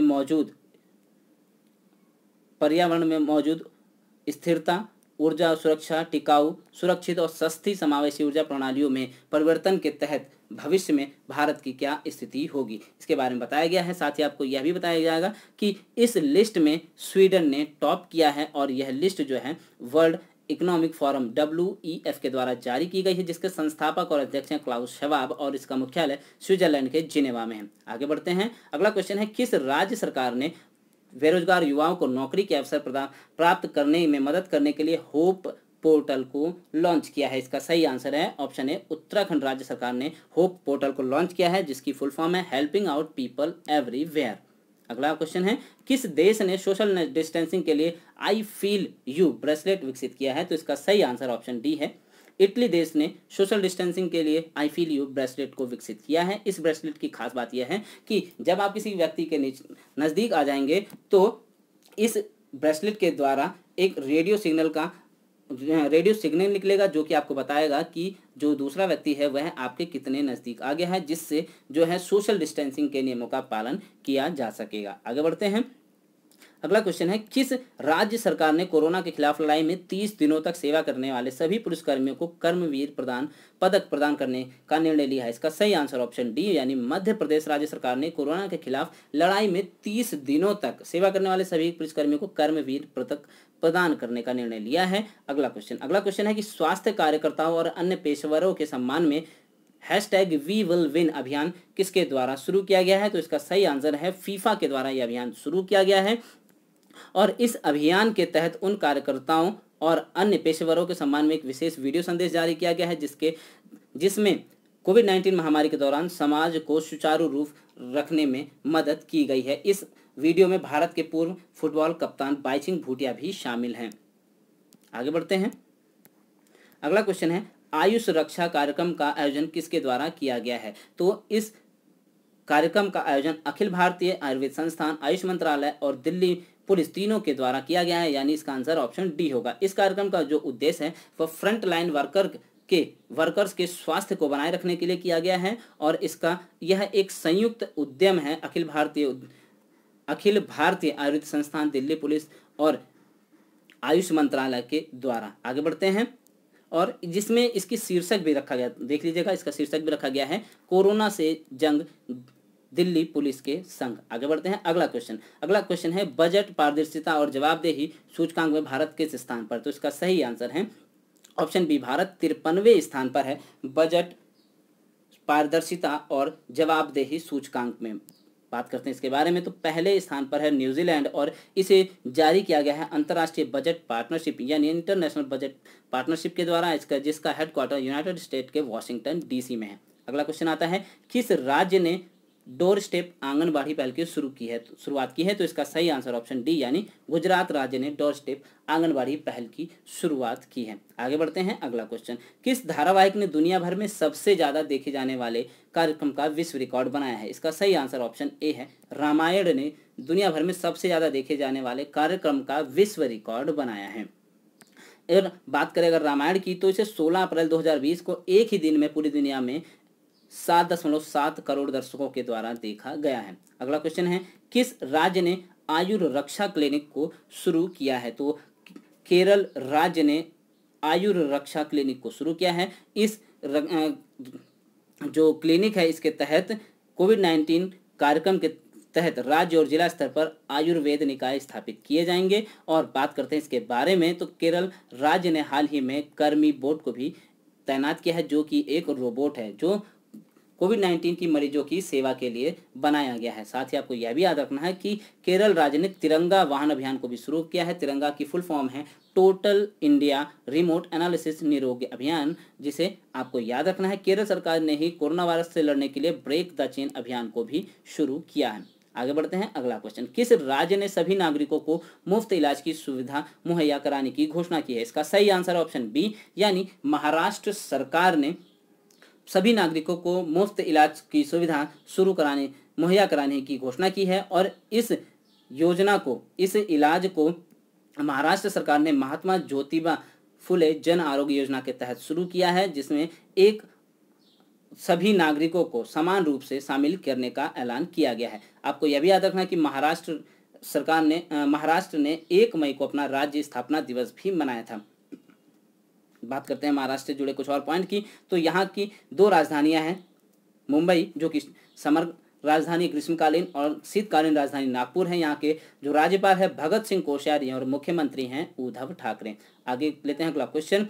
भारतीय रिजर्व बैंक ने किस कोऑपरेटिव बैंक लिमिटेड का लाइसेंस रद्द कर दिया है? तो इसका सही आंसर है ऑप्शन बी यानी CKP कोऑपरेटिव बैंक लिमिटेड का जो है लाइसेंस भारतीय रिजर्व बैंक ने रद्द कर दिया गया है। इसकी अगर हम बात करें तो इस बैंक ने न्यूनतम जमा पूंजी और भंडार पूंजी पर्याप्तता और कमाई की संभावनाओं की स्थिति को पूरा नहीं कर पाया और इसी कारण जो है RBI भारतीय रिजर्व बैंक ने इसके लाइसेंस को रद्द कर दिया। CKP कोऑपरेटिव बैंक लिमिटेड का मुख्यालय मुंबई में है, आपको याद रखना है। अगला क्वेश्चन है कोविड-19 महामारी पर कोविड कथा नाम से एक मल्टीमीडिया गाइड लॉन्च की गई है, किसके द्वारा? तो इसका सही answer option D doctor Harshvardhan के द्वारा कोविड-19 महामारी पर कोविड कथा नाम से एक मल्टीमीडिया गाइड लॉन्च की गई है। इसकी बात करें अगर तो इसमें कोविड-19 से संबंधित A to Z सभी महत्वपूर्ण जानकारियां उपलब्ध हैं, याद रखिएगा। अगला क्वेश्चन लेते हैं। अगला क्वेश्चन है नैम संपर्क समूह के ऑनलाइन शिखर सम्मेलन की मेजबानी किस देश के द्वारा की गई है? तो इसका जो सही आंसर है वह है ऑप्शन ए यानी अजरबैजान के द्वारा नैम संपर्क समूह के ऑनलाइन शिखर सम्मेलन की मेजबानी की गई है। नैम की अगर हम बात करें तो इसकी फुल फॉर्म है नॉन अलाइंड मूवमेंट यानी गुट निरपेक्ष आंदोलन, जिसमें भारत की तरफ से मेजबानी की है, यहाँ पे प्रतिनिधित्व किया है प्रधानमंत्री नरेंद्र मोदी ने और इस बार की थीम रही है यूनाइटेड अगेंस्ट कोविड-19। आगे बढ़ते हैं और बताते हैं नैम के बारे में। तो यह एक क्या है, गुट निरपेक्ष आंदोलन है जिसकी स्थापना 1961 में की गई थी और इसका हेडक्वार्टर इंडोनेशिया के जकार्ता में है। अगला क्वेश्चन है 2020 के अंत तक कौन सा देश आर्कटिक जलवायु की निगरानी के लिए अपना पहला आर्कटिक उपग्रह लॉन्च करेगा? इसका सही आंसर ऑप्शन बी यानी कि रूस देश जो है 2020 के अंत तक आर्कटिक जलवायु की निगरानी के लिए अपना पहला आर्कटिक मिशन उपग्रह लॉन्च करेगा। रूस की अगर हम बात करें तो राष्ट्रपति व्लादिमीर पुतिन, मॉस्को यहाँ की राजधानी, करेंसी यहाँ की रूबल और रोसकॉस्मोस यहाँ की स्पेस एजेंसी, डूमा यहाँ की पार्लियामेंट का नाम है। अगला क्वेश्चन है किस राज्य ने आयुष कवच कोविड ऐप लॉन्च किया है? तो इसका सही आंसर ऑप्शन बी बिहार राज्य ने आयुष कवच कोविड को लॉन्च किया है। नेक्स्ट क्वेश्चन आता है कि समुद्र सेतु नामक अभियान किसके द्वारा शुरू किया गया है? तो इसका सही आंसर ऑप्शन सी है भारतीय नौसेना के द्वारा समुद्र सेतु अभियान शुरू किया गया है। इस सेतु अभियान का काम क्या है, मतलब इसका मुख्य उद्देश्य क्या है समुद्र सेतु अभियान का? तो कोविड-19 महामारी के कारण विदेशों में जो भारतीय फंसे हैं उन्हें भारत वापस लाने के लिए इस अभियान को शुरू किया गया है। अभी हाल ही में भारतीय वायुसेना ने ऑपरेशन संजीवनी की शुरुआत की थी जिसके तहत भारत ने मालदीव को आवश्यक दवाओं की आपूर्ति की है। आपको कुछ जो सेना प्रमुख हैं उनके नाम भी याद रखने हैं, जैसे वायुसेना प्रमुख राकेश कुमार सिंह भदौरिया, नौसेना प्रमुख एडमिरल करमबीर सिंह, थल सेना प्रमुख मनोज मुकुंद नरवणे हैं। आगे बढ़ते हैं। अगला क्वेश्चन है सुरक्षित दादा दादी और नाना नानी अभियान किसके द्वारा शुरू किया गया है? इसका सही आंसर ऑप्शन ए है नीति आयोग के द्वारा सुरक्षित दादा दादी और नाना नानी अभियान शुरू किया गया है। इसका मुख्य उद्देश्य है कोरोना महामारी के मद्देनजर जो वरिष्ठ नागरिक हैं उनकी देखभाल सुनिश्चित करना है। उनके लिए जो निवारक उपाय हैं उसके साथ साथ उनके स्वास्थ्य और जीवन शैली को विभिन्न पहलुओं को बढ़ाए जाने के लिए, जागरूकता बढ़ाए जाने के लिए इस कार्यक्रम को शुरू किया गया है। नीति आयोग की बात करें तो इसमें इसकी फुल फॉर्म बहुत इंपॉर्टेंट है, national institution for transforming India NITI Aayog की फुल फॉर्म है, जिसकी स्थापना 1 जनवरी 2015 को की गई थी। इसका मुख्यालय नई दिल्ली में, इसके अध्यक्ष जो हैं वह भारत के प्रधानमंत्री होते हैं। वर्तमान में भारत के प्रधानमंत्री नरेंद्र मोदी हैं, उपाध्यक्ष डॉक्टर राजीव कुमार और उसके CEO हैं अमिताभ कांत। आगे बढ़ते हैं। अगला क्वेश्चन, किस राज्य ने एग्जिट ऐप नामक ऐप को लॉन्च किया है? तो इसका सही आंसर ऑप्शन सी पश्चिम बंगाल राज्य ने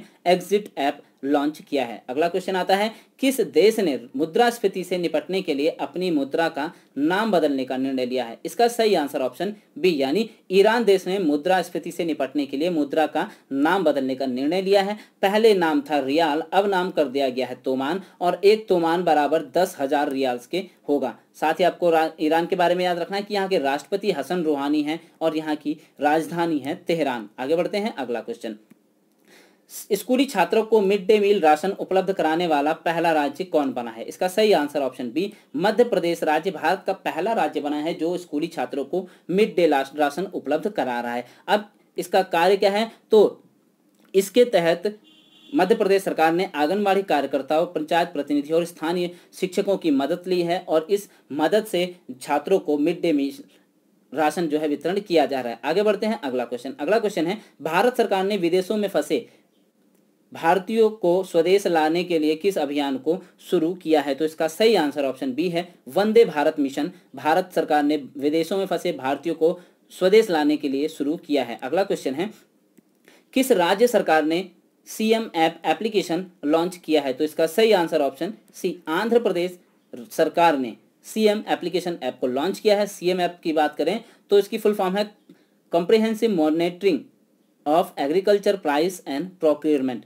इसके बारे में अगर बात करें तो इसका मुख्य कार्य जो दाम है और या प्राइस हैं एग्रीकल्चर के, कृषि के, उन पे नज़र रखना है कि कहीं उन पे काला बाजारी तो नहीं हो रही, कहीं उनका बढ़ाकर दाम तो नहीं बेचा जा रहा है। अब आपको मध्य प्रदेश के बारे में एक और याद रखना है, कोविड फार्मा मोबाइल एप्लीकेशन को भी आंध्र प्रदेश सरकार ने लॉन्च किया है। आगे बढ़ते हैं, हाल ही में बैडमिंटन वर्ल्ड चैंपियनशिप 2000 को नवंबर 2021 तक के लिए स्थगित कर दिया गया है, वह किस देश में आयोजित किया जाएगा? तो इसका जो सही आंसर है वह है ऑप्शन बी यानी स्पेन में आयोजित किया जाएगा बैडमिंटन वर्ल्ड चैंपियंस 2020 का। इसे 2020 में होना था, जिसे अब 2021 तक के लिए स्थगित कर दिया गया है।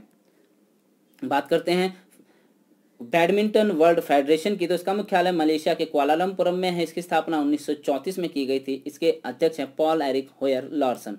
आगे बढ़ते हैं, अगला क्वेश्चन आता है, किस राज्य सरकार ने सरकारी कर्मचारियों की सेवानिवृत्ति की आयु 58 वर्ष से बढ़ाकर 59 वर्ष कर दी है? इसका सही आंसर ऑप्शन बी है तमिलनाडु राज्य सरकार ने सरकारी कर्मचारियों की सेवानिवृत्ति की आयु 58 वर्ष से बढ़ाकर 59 वर्ष कर दी है। आगे बढ़ते हैं, अगला क्वेश्चन, किस राज्य सरकार ने प्रवासी राहत मित्र ऐप लॉन्च किया है? इसका सही आंसर ऑप्शन ए उत्तर प्रदेश राज्य सरकार ने प्रवासी राहत मित्र ऐप को लॉन्च किया है। आगे बढ़ते हैं, अगला क्वेश्चन, किस संगठन ने डिजिटल इन इंडिया 2019 रिपोर्ट प्रकाशित की है? तो इसका सही आंसर है ऑप्शन बी IMAI यानी internet and mobile association of India के द्वारा डिजिटल इन इंडिया 2019 की रिपोर्ट प्रकाशित की गई है, जिसकी स्थापना 2004 में की गई थी। इसका मुख्यालय नई दिल्ली में और इसके प्रेसिडेंट हैं शुभोर रॉय।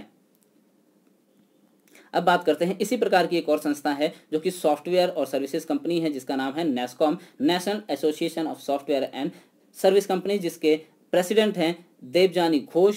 इसका हेडक्वार्टर उत्तर प्रदेश के नोएडा में है। इसकी स्थापना 1988 में की गई थी। आगे बढ़ते हैं और लेते हैं अगला क्वेश्चन है, किस संस्था ने किसान सभा एप्लीकेशन लॉन्च किया है? तो इसका सही आंसर ऑप्शन सी CSIR के द्वारा इस एप्लीकेशन को लॉन्च किया गया है, जिसका नाम है किसान सभा। इसका कार्य क्या होता है? तो इसका कार्य लॉकडाउन के दौरान देश के दूर दराज इलाकों में आपूर्ति श्रृंखला और माल परिवहन प्रबंधन प्रणाली से किसानों को जोड़ने के लिए शुरू किया गया है। CRRI की बात करें तो सेंट्रल रोड रिसर्च इंस्टीट्यूट यानी केंद्रीय सड़क अनुसंधान संस्थान है।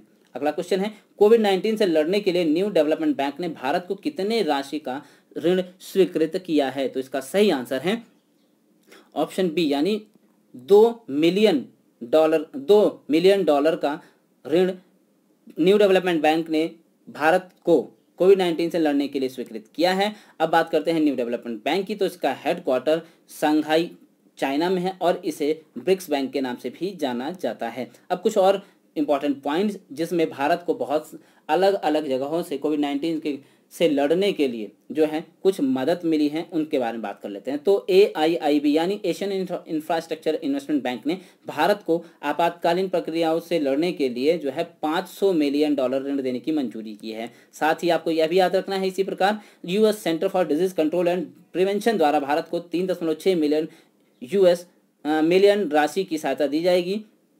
कोविड-19 सामाजिक सुरक्षा प्रक्रिया कार्यक्रम में तेजी लाने के लिए विश्व बैंक ने भारत को 2 बिलियन राशि की स्वीकृति की है। साथ ही आपको यह भी याद रखना है, कोविड-19 से लड़ने के लिए न्यू डेवलपमेंट बैंक ने भारत को 1 मिलियन राशि की जो है स्वीकृति की है। अगला पॉइंट है, US सेंटर फॉर डिजीज ने भारत को 3.6 मिलियन डॉलर की सहायता राशि देने की घोषणा की है। और अभी आपको यह सब बता दिया गया है। ADB बैंक ने भारत को कोविड-19 महामारी से निपटने के लिए $2.2 बिलियन की सहायता देने की बात कही है। प्रधानमंत्री ने राष्ट्र का संबोधन में 20 लाख करोड़ रुपए के आर्थिक पैकेज यानी आत्मनिर्भर भारत अभियान का ऐलान किया है। आप लेते हैं अगला क्वेश्चन। अगला क्वेश्चन है, Shivaji in the South Block the untold history of a proud people पुस्तक किसने लिखी है? इसका सही answer option B, Girish Kuber ने Shivaji in the South Block the untold history of the proud people पुस्तक लिखी है। आगे बढ़ते हैं। अब हम यहाँ से याद कुछ देख लेते हैं इंपॉर्टेंट कुछ निधन के बारे में। तो लोकपाल के सदस्य न्यायमूर्ति अजय कुमार त्रिपाठी का कोरोना वायरस के कारण निधन हो गया। प्रख्यात इतिहासकार रोनाल्ड विवियन स्मिथ का निधन। कोविड-19 महामारी के कारण जो है कोडोवा फैमिली हॉकी यानी टूर्नामेंट के जो संस्थापक पडांडा कुटप्पा का निधन हो गया। इन्होंने 1997 ओलंपिक की खेलों की तर्ज पर पहला टूर्नामेंट का आयोजन किया था, जो अब भी जारी है। साथ ही आपको यह भी याद रखना है, जाने माने इतिहासकार हरीश शंकर वासुदेवन का कोविड-19 के कारण निधन हुआ। शफीक अंसारी टीवी अभिनेता थे, इनका निधन हुआ। अब बात कर लेते हैं यहाँ पे हम इंपॉर्टेंट डेज और उनकी थीम्स की। एक बार रनिंग में, क्योंकि इसका हम एक अलग से वीडियो बना चुके हैं जो कि आप सभी लोग देख चुके हैं। 29 मई को अंतर्राष्ट्रीय एवरेस्ट डे यानी इंटरनेशनल एवरेस्ट डे 29 मई को क्यों मनाया जाता है? तो 29 मई 1953 को नेपाल के तेंजिंग नोर्गे और एडमंड हिलेरी जो कि न्यूजीलैंड के थे, इन्होंने पहली बार माउंट एवरेस्ट पर चढ़ाई की थी और ऐसा करने वाले वे पहले व्यक्ति बन गए थे। इसलिए इस दिन की याद में अंतर्राष्ट्रीय एवरेस्ट डे मनाया जाता है। अगला आता है, हर साल विश्व तंबाकू निषेध दिवस यानी वर्ल्ड नो टोबैको डे 31 मई को मनाया जाता है। इसकी जो थीम रही है वह इस बार की वह है युवाओं की सुरक्षा, प्रोटेक्टिंग यूथ। साथ ही आपको इसी प्रकार यह भी याद रखना है कि संयुक्त राष्ट्र अंतर्राष्ट्रीय शांति सैनिक दिवस 29 मई को ही मनाया जाता है और इस बार की इसकी थीम रही है women's in peacekeeping a key to piece. साथ ही आपको एक अवार्ड और याद रखना है, संयुक्त राष्ट्र संघ के द्वारा जो दिया जाता है वह है संयुक्त राष्ट्र सैन्य gender advocate of the year award, जो कि पहली बार भारत के किसी को दिया गया, जिसमें है मेजर सुमन गवानी और ब्राजील के एक सैन्य अधिकारी कमांडर कार्ला मोंटेiro डी कास्ट्रो अरुजो को दिया गया।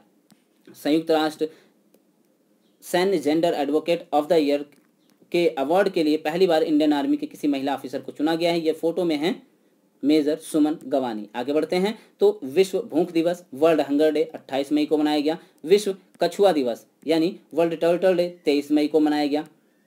अंतर्राष्ट्रीय जैव विविधता दिवस यानी international day of biological diversity 22 मई को बनाया गया।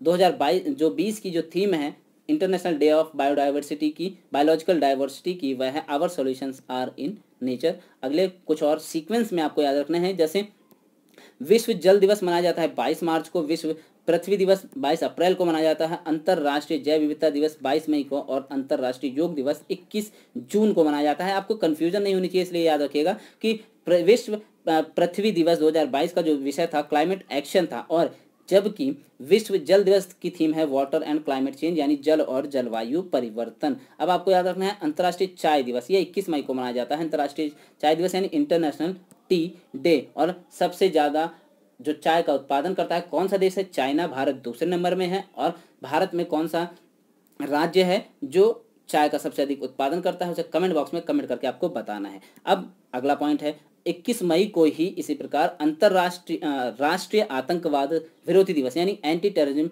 डे भी मनाया जाता है। क्यों मनाया जाता है अगर हम इसकी बात करें तो 21 मई 1991 को लिट्टे, जिनका फुल फॉर्म तमिल टाइगर्स इलम है, जो कि तमिलनाडु का एक आतंकवादी समूह था, इसमें जो है भारत के 7वें प्रधानमंत्री राजीव गांधी की हत्या कर दी थी। उनकी पुण्य स्मृति की पुण्यतिथि की स्मृति में यह जो है राष्ट्रीय आतंकवाद विरोधी दिवस मनाया जाता है प्रतिवर्ष 21 मई को। कुछ और पॉइंट याद रखने हैं। विश्व मापी विज्ञान दिवस जो है वर्ल्ड मेट्रोलॉजी डे 20 मई को मनाया जाता है। इसकी थीम रही है इस बार की मेजरमेंट फॉर ग्लोबल ट्रेड। विश्व मधुमक्खी दिवस हर साल 20 मई को मनाया जाता है वर्ल्ड बी डे, और इस बार की थीम रही है बी इंगेज्ड।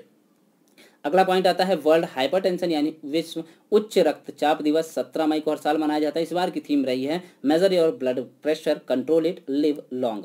अगला पॉइंट आता है कि अंतर्राष्ट्रीय नर्स दिवस 12 मई को मनाया जाता है। क्यों मनाया जाता है? इस दिन फ्लोरेंस नाइटिंगेल की जयंती होती है, जिन्हें लेडी विद द लैंप के नाम से भी जाना जाता है। उन्हें मॉडर्न नर्सिंग का जन्म कहा जाता है, और इनका जन्म जो है 12 मई 1820 को हुआ था इटली के फ्लोरेंस में। इनकी जन्म तिथि को इन्हें याद करने के लिए इनकी जन्म तिथि को अंतर्राष्ट्रीय नर्स दिवस के रूप में मनाया जाता है। साथ ही वर्ष 2020 को यूनाइटेड नेशंस के द्वारा अंतर्राष्ट्रीय नर्स दिवस घोषित अंतर्राष्ट्रीय ईयर घोषित कर दिया गया है। पूरा जो साल है 2020 का, इसे नर्सों के लिए घोषित किया गया है। और nurses a voice to lead nursing the world to health, ये 2020 की थीम रही है।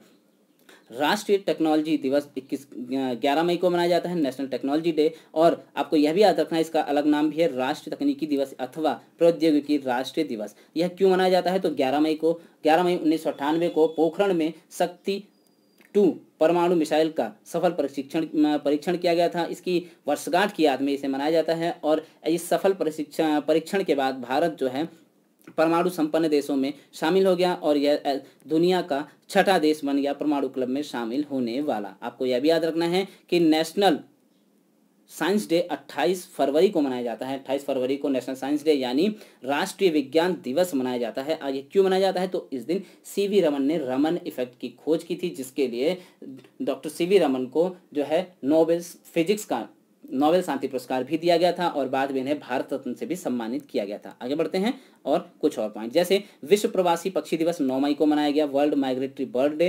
विश्व प्रवासी पक्षी दिवस 2020 की इस बार की थीम रही बर्ड कनेक्ट्स आवर वर्ल्ड। आपको यह भी याद रखना है कि 8 मई को ही वर्ल्ड रेड क्रॉस डे मनाया जाता है, जो कि 8 मई 1828 को हेनरी ड्यूनेट का जन्म हुआ था, जिन्होंने रेड क्रॉस कमेटी की इंटरनेशनल कमेटी की स्थापना की गई थी। और 8 मई को ही आपको यह भी याद रखना वर्ल्ड थैलेसीमिया दिवस यानी विश्व थैलेसीमिया दिवस भी मनाया जाता है। और विश्व अस्थमा दिवस भी मनाया जाता है 5 मई को। हर बार नहीं मनाया जाता, लेकिन हर बार 5 मई को इसलिए नहीं मनाया जाता क्योंकि यह मई महीने के पहले मंगलवार को मनाया जाता है। इस बार यह 5 मई को पड़ा, और इस बार की जो थीम रही है वह एनफ अस्थमा डेथ। आपको यह भी याद रखना है कि विश्व प्रेस स्वतंत्रता दिवस जो है 3 मई को मनाया जाता है, वर्ल्ड प्रेस फ्रीडम डे।